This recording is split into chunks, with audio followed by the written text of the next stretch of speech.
Alors dans cette vidéo, nous allons faire la correction de l'application numéro 2 de votre cours dans laquelle on vous demande de déterminer le volume de dichlorométhane dont la masse est de 86 grammes et on vous donne ici une donnée qui est la masse volumique donc, du dichlorométhane qui fait 1,33 kg par litre.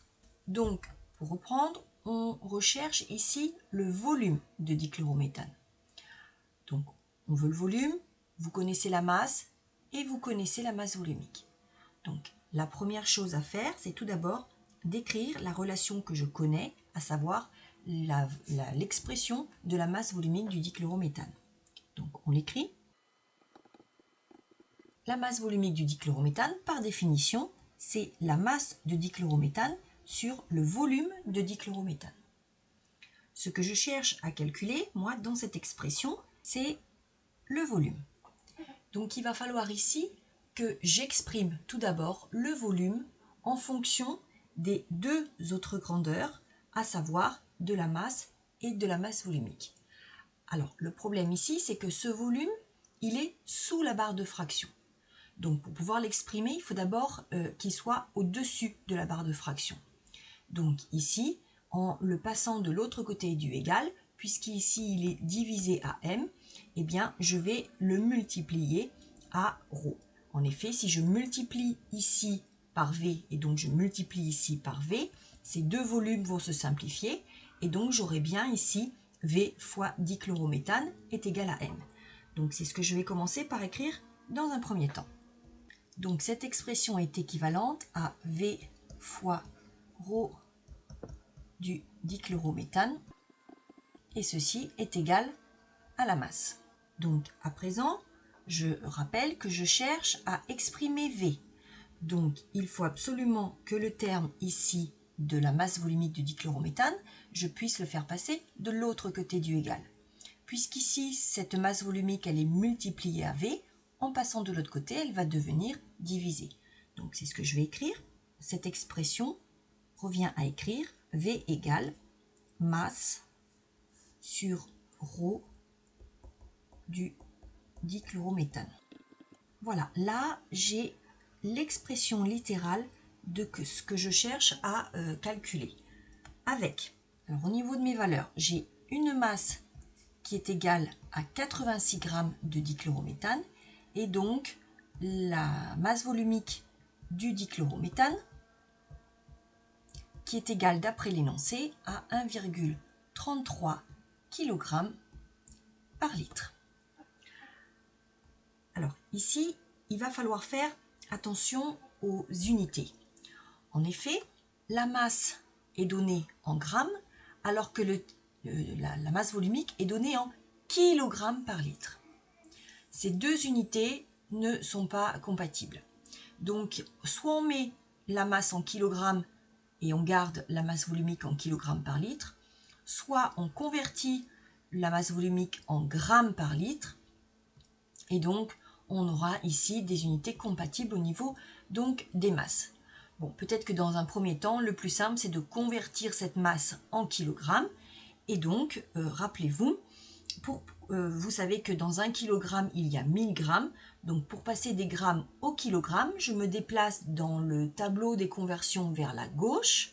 Donc, je recule la virgule ici de 3 rangs. Et donc, je peux écrire que c'est égal à 0,086 kg. Une autre façon d'écrire que nous utiliserons maintenant beaucoup plus régulièrement, plutôt que d'écrire tous ces zéros, c'est de faire la conversion directement en puissance de 10. Alors pour cela, c'est simple, je réécris le chiffre exactement comme il est noté ici, donc je le fais, et je multiplie par la puissance de 10 qui me permet de passer des grammes au kilogramme. Alors là encore, c'est toujours un petit peu la même façon de raisonner. Pour passer des grammes au kilogramme, je me déplace vers la gauche dans le tableau des conversions. Donc j'aurai une puissance de 10 négative et je me déplace de 3 rangs.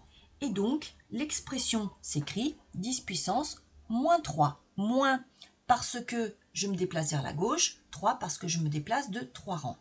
Et donc la nouvelle unité, c'est bien sûr des kilogrammes.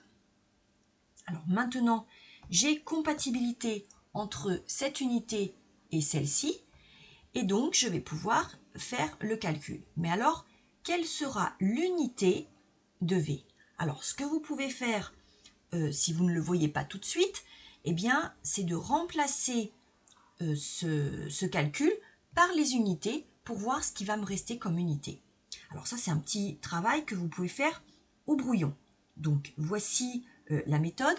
Eh bien, je vais dire que l'unité de V, eh bien, puisqu'ici, c'est une masse en kilogrammes, donc le kilogramme, c'est en haut, divisé par une masse volumique qui est en kilogrammes par litre.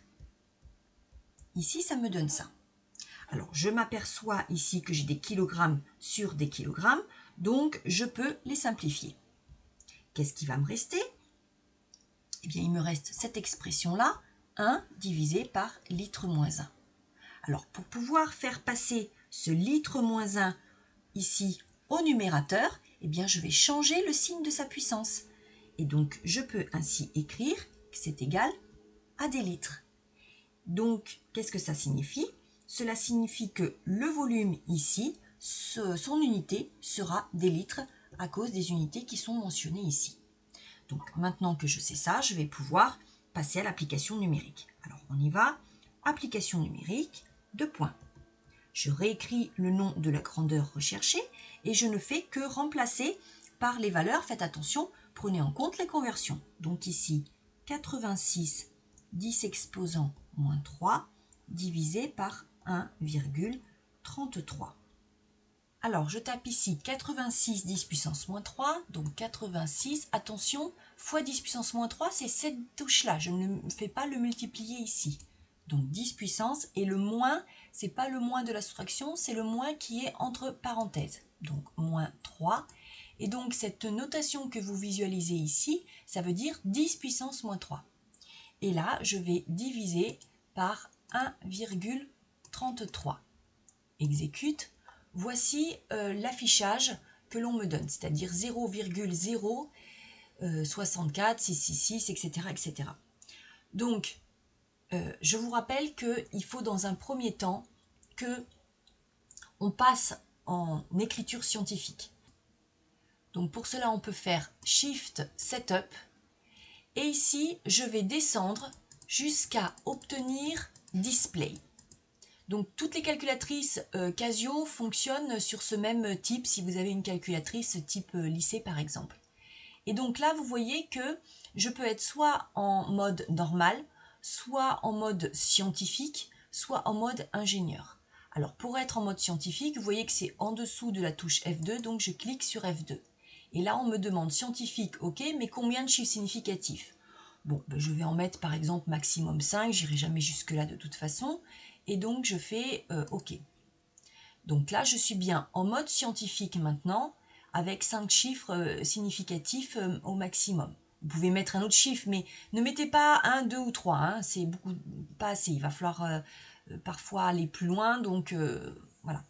Et donc maintenant, je reviens, je fais Shift Setup pour quitter. Non, je ne fais pas ça. Je fais Exécute. Voilà. Et je vais réécrire ce calcul-là. Vous allez voir que du coup, l'écriture du résultat ne va pas s'afficher de la même manière. Donc je fais 86 fois 10 exposant moins 3 divisé par 1,33. Exécute. Et là, j'ai directement mon affichage en mode scientifique. Maintenant, je vais réfléchir à combien de chiffres significatifs je dois afficher mon résultat.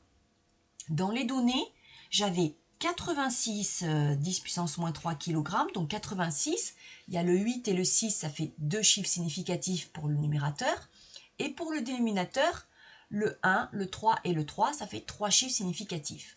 Donc j'avais 2 chiffres significatifs au numérateur, 3 en bas. Eh bien, mon résultat ne peut pas être plus précis que la moins précise de mes données. Donc entre 2 et 3, je regarde quelle est la plus petite valeur, c'est 2. Et donc je vais donner un résultat à 2 chiffres significatifs. Et donc je vais donner un résultat avec uniquement ces 2 premiers chiffres ici. Et je n'oublie pas, bien sûr, de regarder la fin, à savoir de mettre cette puissance de 10.